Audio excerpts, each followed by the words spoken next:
आपको पता है बिल्ली की पट्टी की आजकल कॉफी बनती है और बहुत महंगी। आश्चर्य ना मानो, चल रही है दुनिया में ये सब प्रपंच। बिल्ली का गू बिक रहा है, बहुत महंगा, हल्के में ना लेना, 2500-1000 रुपए किलो। बिल्ली की पट्टी की लोग कॉफी पी रहे हैं, हाँ या ना, हाँ या ना। और गाय का गौमूत्र पीने का बोला गया तो भारत के संतों को गंवार कह रहे, तो गंवार हैं, गौमूत्र पिला रहे हैं। और तुम जो पट्टी खिला रहे हो बिल्ली की, तुम मॉडर्न हो। वाह, तुम पट्टी खवाओ बिल्ली की, तुम मॉडर्न, और हम पंचगव्य और गौमूत्र की बात करें तो गंवार। वाह, देखो जरा तुम्हारे बच्चों को किस तरह बरगला करके, किस तरह कहां ले गए, बिल्ली की पट्टी तक खिला रहे हैं। ये चल रहा है।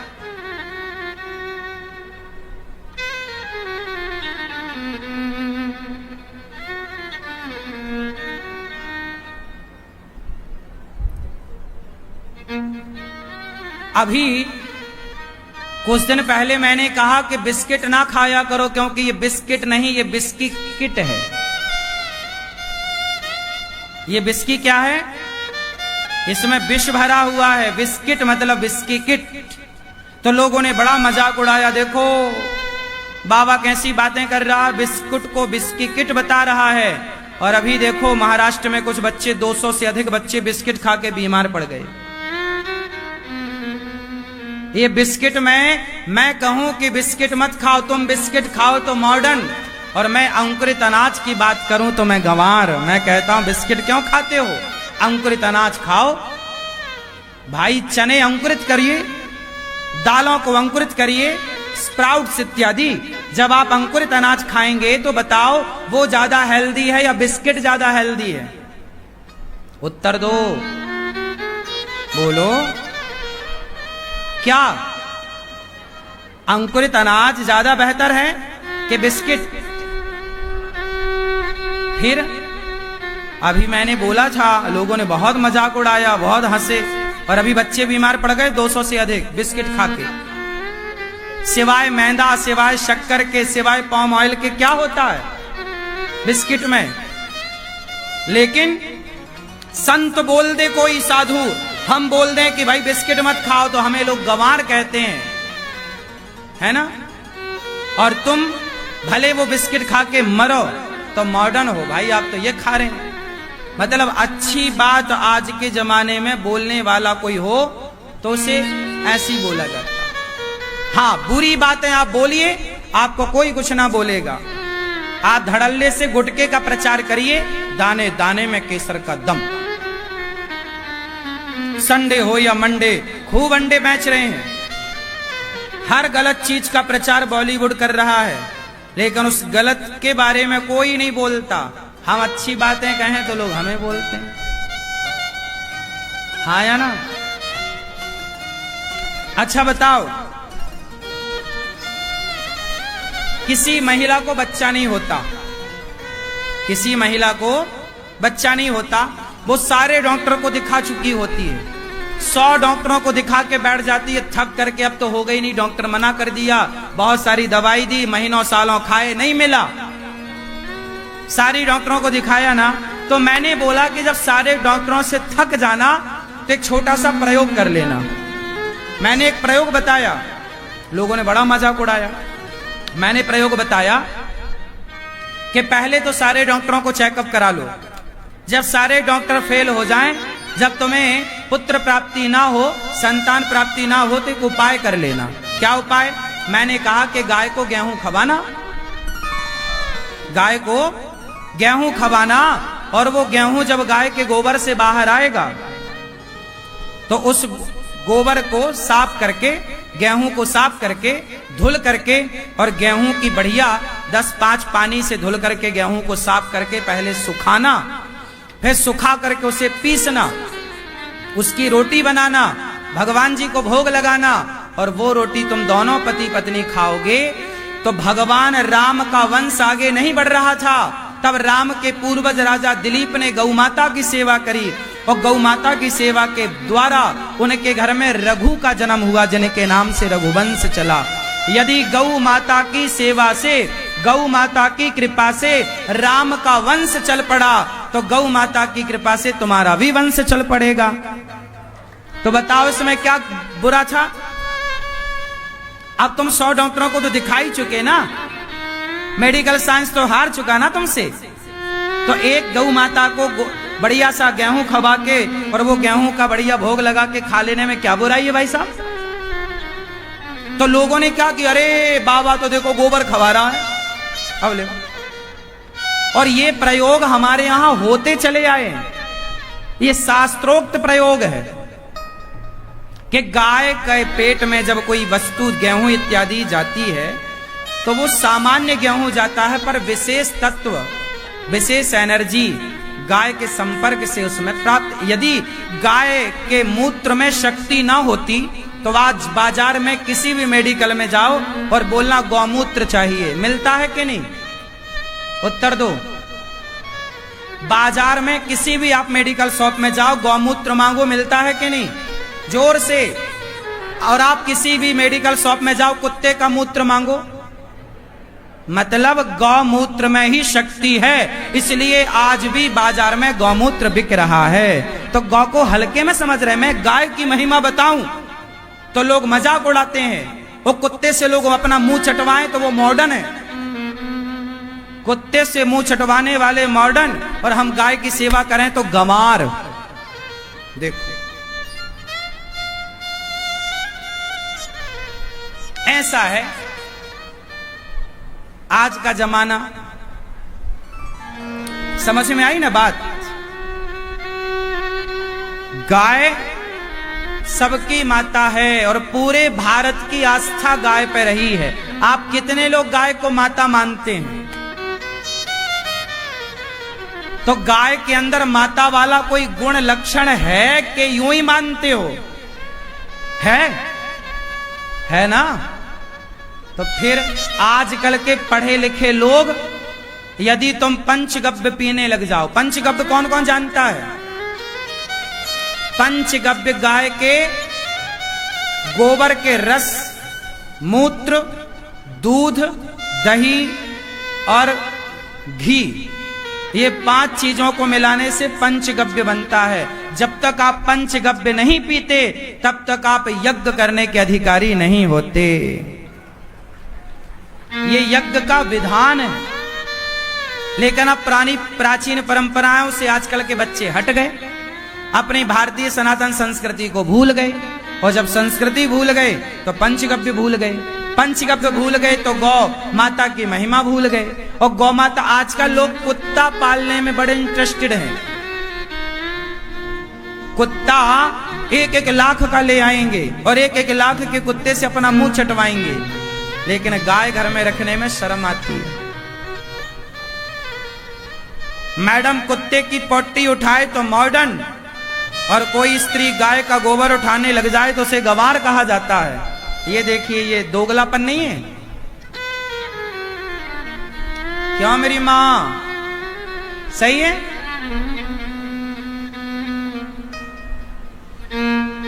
इसलिए आप बड़े हो जाएं, पढ़ लिख जाएं, विज्ञान पढ़ लो भैया, पर विज्ञान पढ़ के अपनी माता को ना नकारने लग जाना, अपने माता गौ माता के एहसानों को ना भूलने लग जाना, जन्म देने वाली माँ पिता के उपकारों को ना भूल जाना।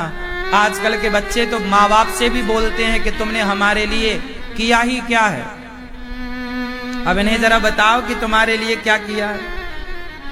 ये सब पढ़े लिखे बच्चे हैं।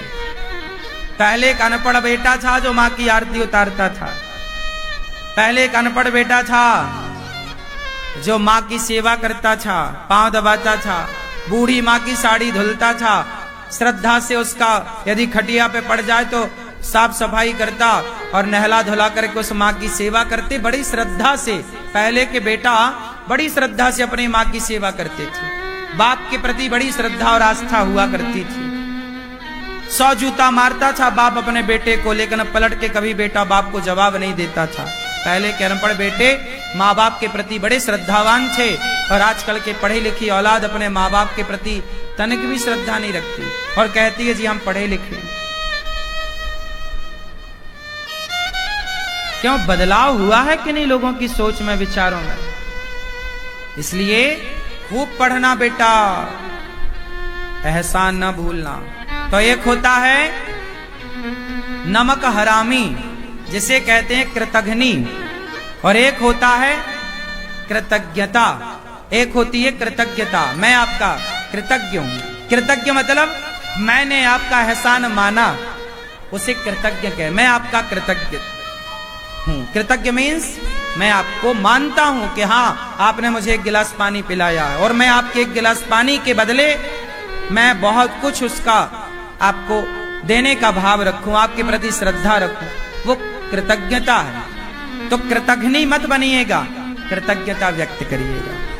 तो कृतज्ञता और कृतज्ञता में ये अंतर है। तो आज आप भागवत सुन रहे हैं, मतलब आप सबसे उत्तम काम कर रहे हैं। भागवत में 12 स्कंध हैं, 335 अध्याय हैं और 18,000। अब पहला श्लोक मेरे संग बोलिए, महात्म्य के 6 अध्यायों का प्रथम श्लोक। सब गाइए मेरे संग। सच्चिदानंद रूपाय विश्वोत्पत्त्यादि हेतवे तापत्रय विनाशाय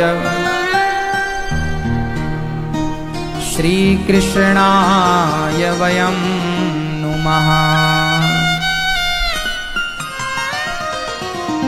देखो श्लोक बुलवा रहे हैं, आवाज नहीं आ रही, लड़वा लो पड़ोसन से, 4 गांव दूर तक आवाज जाती है। बोलो सच्चिदानंद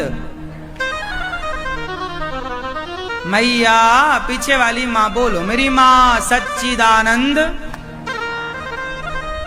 ये हमारी मैया शुरू से ही सो रही हैं, लगता है रात भर सोई नहीं अच्छे से। मैया राम राम, सो लो मेरी माँ। हमें लगा चलो थोड़ी बहुत झपकी आ रही होगी, एक बार हमने नहीं उठाया आपको, दूसरी बार भी नजर पड़ी नहीं उठाया, पर अब तीसरी बार हमें लगा नहीं, अब तो मैया से एक श्लोक बुलवा ही लेते हैं। नींद आ रही है ना मेरी माँ? रात को सोई नहीं थी आप? तबीयत तो ठीक है ना? बोलो सच्चिदानंद रूपाय विश्वोत्पत्त्या दिहेतवे तापत्रय विनाशाय श्री कृष्णाय वयम नुमः। ये भागवत जी का महात्म का प्रथम श्लोक है। सच्चिदानंद रूपाय विश्वोत्पत्त्यादि हेतवे तापत्रय विनाशाय श्री कृष्णाय वयम नुमः। इसका अर्थ है, हे श्रीमन्नारायण, हे श्री कृष्ण, सच्चिदानंद आप कैसे हैं? सच्चित आनंद, सच्चिदानंद है। भगवान कैसे हैं? भगवान सत चित। अब संधि विच्छेद करिए, सत प्लस चित प्लस आनंद बराबर सच्चिदानंद। सत चित आनंद क्या होगा? जो सत्य है, जो भगवान कैसे हैं? भगवान झूठे हैं कि सच्चे हैं? सत्य चित प्रकाश, ईश्वर सबके भीतर है प्रकाश के रूप में। भगवान आपके भीतर हैं? गुलाबी मैया, भगवान आपके अंदर हैं? कहां? तो एक्सरा करवा लें, भीतर होंगे तो आएंगे। करवा लें एक्सरा। आपने कभी कराया होगा तो आए नहीं? नहीं आए तो एक्सरे में क्यों नहीं आते? जब भीतर है तो आने चाहिए।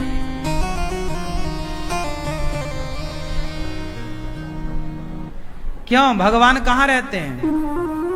यहां। तो आपने एक्सरे वगैरह कभी कराया? आए? एक्सरे में दिख रहे थे? झूठ बोलना पाप है, नदी किनारे सांप है, काली माता आएंगी और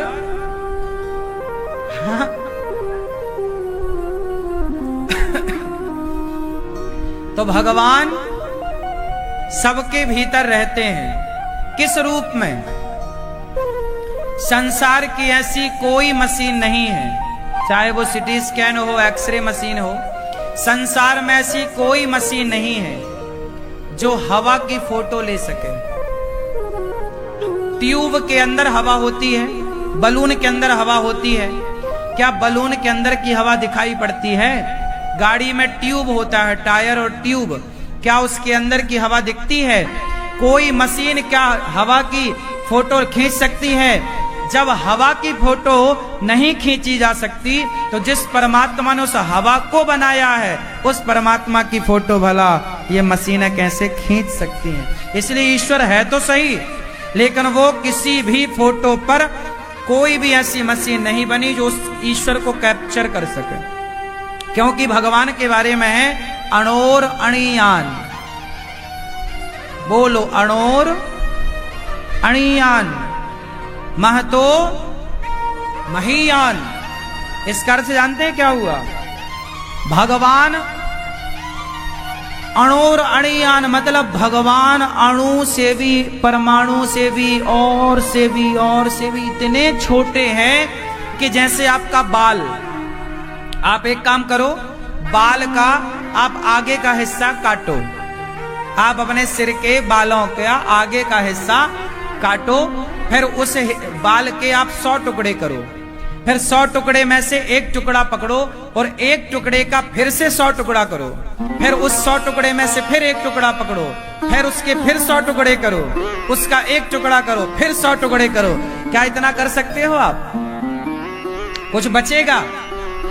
भगवान उससे भी करोड़ों गुना छोटे हैं और भगवान इतने बड़े हैं, इतने बड़े हैं कि सुमेरु पर्वत से भी करोड़ों गुना बड़े हैं। जब वो बड़े हनुमान जी लंका गए ना तो छोटे से बन के गए। सीता मैया बोली क्या सारे बंदर इतने इतने से?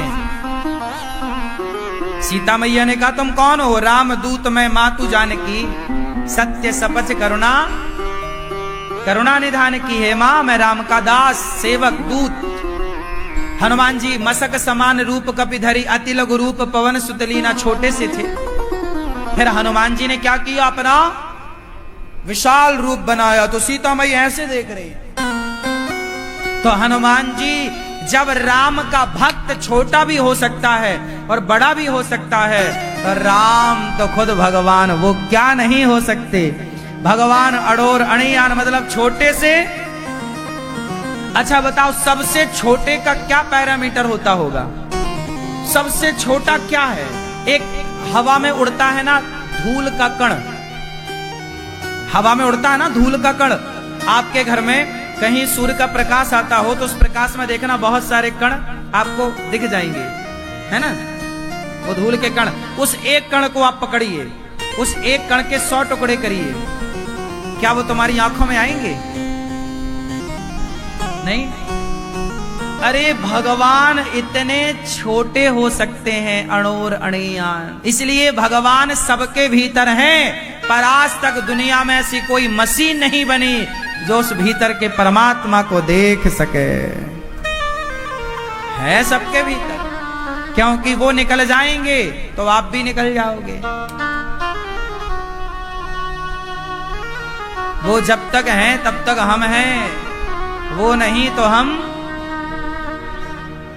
तो भगवान सत्य चित सबके भीतर आनंद, भगवान आनंद को देने वाले हैं। क्या करने वाले हैं? क्या करने वाले हैं? हाँ, भगवान आनंद वाले हैं, आनंद देते। भगवान का जो भक्त होता ना, भगवान उस पर न्यौछावर हो जाता। भगवान आनंद के सागर हैं, इसलिए आनंद। एक होता है सुख, एक होता है दुख। बताओ सुख और दुख, इनमें से आप क्या पसंद करोगे? सुख और दुख में क्या लेना पसंद करोगे? सुख। मैया कर लो पंचायत मेरी माँ। लाल मैया सुख लोगी, सुख। आप क्या लेना पसंद करेंगे, सुख या दुख? ऑप्शन है, चुन लो फटाफट। क्या लेंगे? सुख। याद रखिएगा, सुख का उल्टा क्या हुआ? सुख का उल्टा, सुख का उल्टा दुख, दुख का उल्टा दिन का उल्टा, रात का उल्टा, आकाश का उल्टा, सबका उल्टा है ना। स्त्री है तो पुरुष है, लड़का है तो लड़की है, माता है तो पिता है, आकाश है तो पाताल है, समुद्र है तो नदी है ना।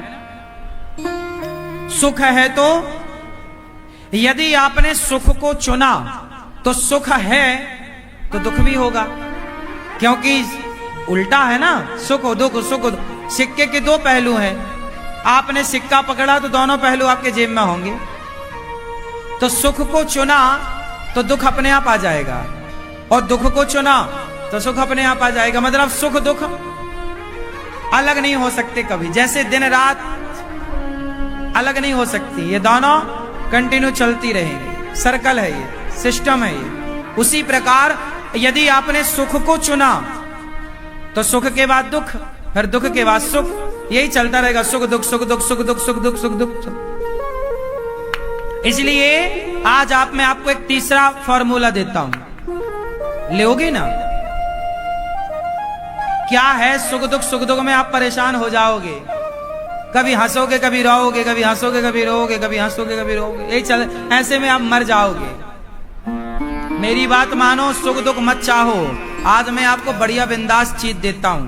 कथा सुनने आए हो ना, आपके पैसे भी तो वसूल होने चाहिए।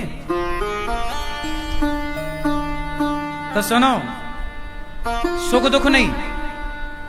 आज से आपको क्या चाहिए? सुख दुख नहीं ना। हे भगवान, हमें सुख नहीं दुख नहीं, क्या चाहिए? हमें आनंद चाहिए। हे प्रभु, ऐसी कृपा करो कि हम सदा, हमारा परिवार सदा आनंद में रहे। क्योंकि सुख का दुख हो सकता है, दुख का सुख हो सकता है। चलो बताओ, आनंद का उल्टा क्या है?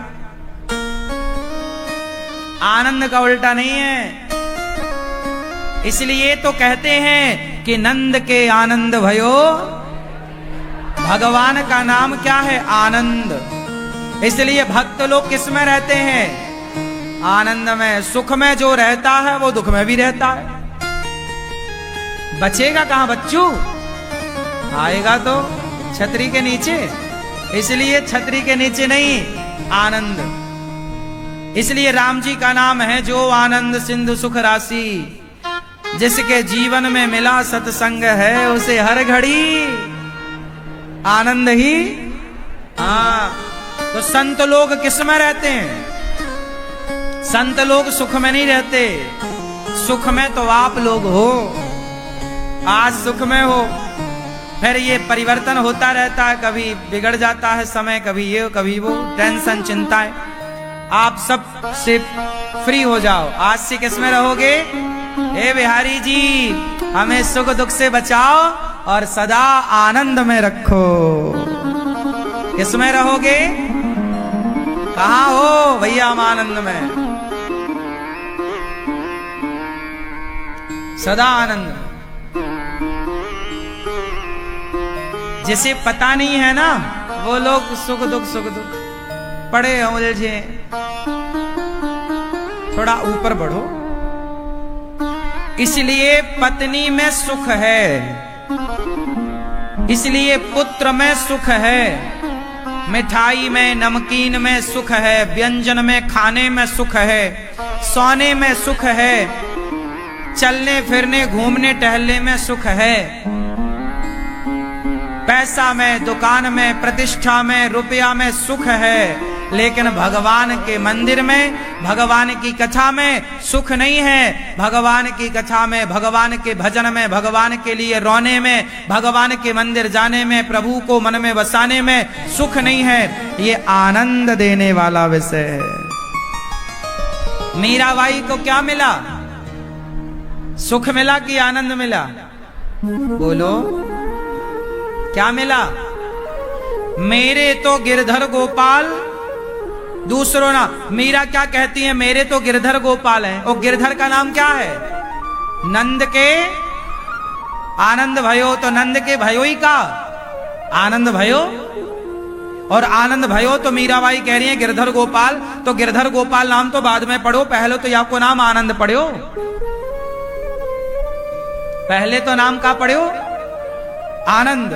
तो मीराबाई क्या चाह रही है? आनंद, नंद के। हाँ, इसलिए मीरा आनंद में है और आप लोग सुख में है। सुख से है नहीं, संत लोग सुख में नहीं है, संत लोग आनंद में। इसलिए विवेकानंद का नाम क्या है? आनंद है। विवेकानंद जो अपने विवेक के कारण, जो अपनी बुद्धि के कारण, जो अपने संस्कारों के कारण सदा आनंद में रहे, वही तो विवेकानंद है। विवेकानंद, विवेक आनंद, जिसका विवेक है, बुद्धिमान है, वो आनंद में है, वही विवेकानंद है।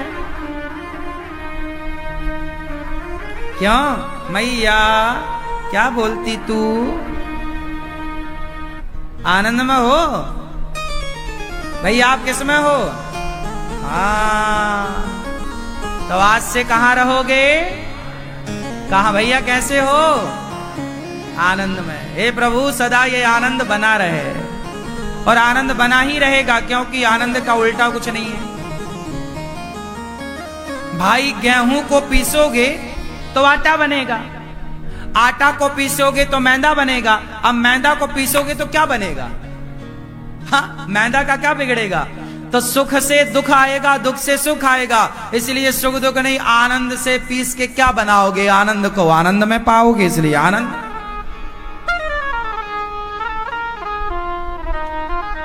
ठीक है।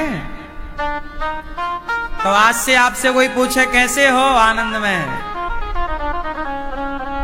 और सदा आपका आनंद बना रहे। जैसे हमारे यहां भक्तों की कहानियां, कथाएं आप सुनते हैं।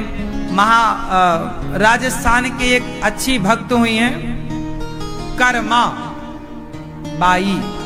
कौन सी बाई? कर्मा बाई।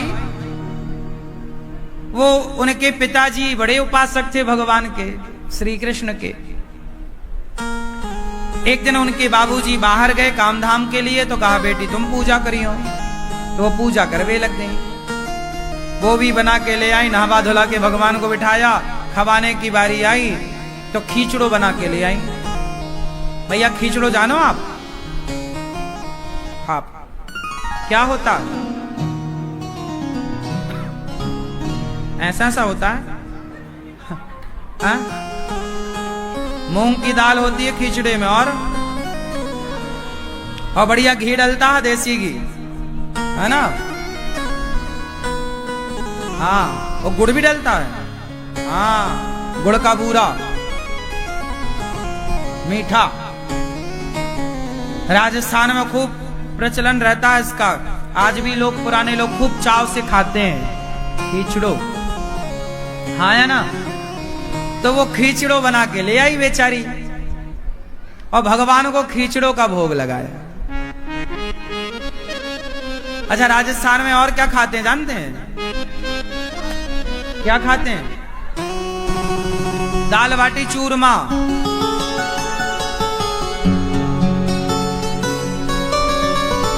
एक चीज और खाते हैं,